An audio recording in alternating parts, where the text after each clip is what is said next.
What's happening, guys? So today we're actually outside a little bit, which is pretty awesome. We're going to talk about how to control your radius.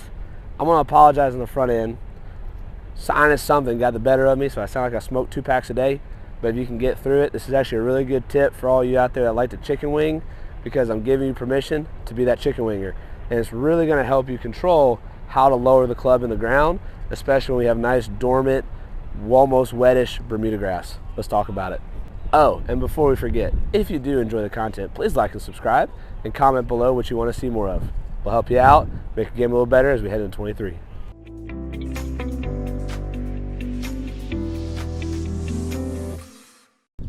What's happening, guys? So today we're going to talk about how a chicken wing can actually help your short game mechanics. So believe it or not, one of the best moves you can make in a short game shot for controlling your radius is to actually let that left arm kind of break down. A lot of us try to keep a really straight left arm through the shot, and there's a time and place for all of that. But what I've found is a lot of people like to flip, a lot of people like to kind of throw the club and already have a similar kind of motion with their elbow.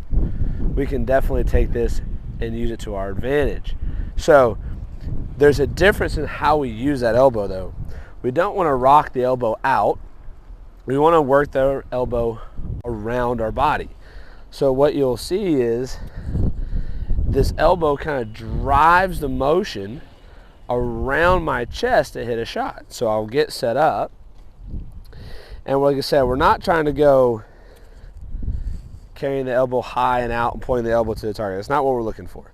What we're trying to use is that elbow to pull around my chest. So we'll get squared away, pick the club up, bring the elbow back nice and soft. Now, one of the things that I've done in the past is talk about like parking the club in your pocket. So you take this feeling and you can feel like you're trying to put the club as close as you can to your pocket. And what that's going to allow you to do is, a lot of us have a hard time putting the club in the right place in the ground. So when I use my hands to raise the radius or raise the grip out of the earth, I don't have to worry about dunking it into the ground and presenting the leading edge or chunking the living daylight out of it. And so my feeling isn't like I'm trying to blade it. I'm not trying to throw the head forward. That's a very different feeling. I'm literally trying to rub my elbow back to my side. So the feeling is kind of like if I held the club up here in front of my chest, it feels like my elbows working around my chest. If you've ever watched any of Stan Utley's stuff, you'll see a lot of very similar things out of his camp. So again, that feel is get on top of the ball and work that left elbow back, and you see how close my hands are to my chest when I finish. Now the other side of this coin is while I finish the swing, you see my elbows actually separate from each other and not trying to mold them together like if I was trying to execute a full swing motion. So the feeling's actually letting the golf club get wider from the elbows wider from each other as the golf club passes my body. And that's kind of what the feel we're looking for, right? So we'll switch it to down the line. Let's take a couple look at those and see what that looks like. And one thing you'll notice is that if you control that left arm and control that radius well, you'll be able to skip the golf club off the ground and not really leave much of a divot behind you. A lot of times if you try to punch those arms down and extend them to the earth too much, especially in these short game shots, you'll find where people here have had a hard time lowering the club and controlling that low point. So the main point of focus here is trying to manage that bounce off the earth, letting this elbow retract. You can see my chest rotate all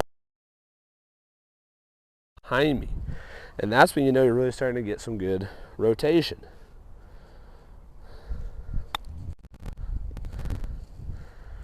And you see how it comes off nice and clean and doesn't have a hard time delivering a good effective loft back to the golf ball.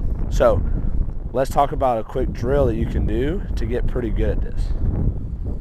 So I have a lot of my players work with the tee, and all you have to do with this tee, I probably should have got a plastic tee, is I want you to tee it up. Put the ball off the ground, and now control your radius to hit a good chip shot. Don't let it get too low and take the tee out. So we're set up here. We're going to control that radius. Hit a nice little wedge shot if it comes off the face good. Lower the tee. Apparently this is a Stan Laws tee, so shout out to my boy Stan. We'll lower it down a little bit, control that radius again. Still came off pretty good. Lower one more time.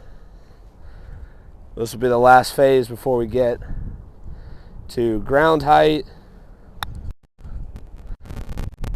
That was a little low, so I'm going to do it one more time. You can tell that went screaming across the green. I kind of yanked up on that a little too much. And then the next step would be on the ground. So in that 4-ball series, you can go from a pretty high driver size tee all the way down to the earth and work on controlling that swing radius so you know where it is in your swing and you can make the proper adjustments. So hopefully this tip works well for you. You can apply this out when you're out practicing, and you guys can work on, for those that are chicken wingers, I just gave you full permission to chicken wing away. Enjoy.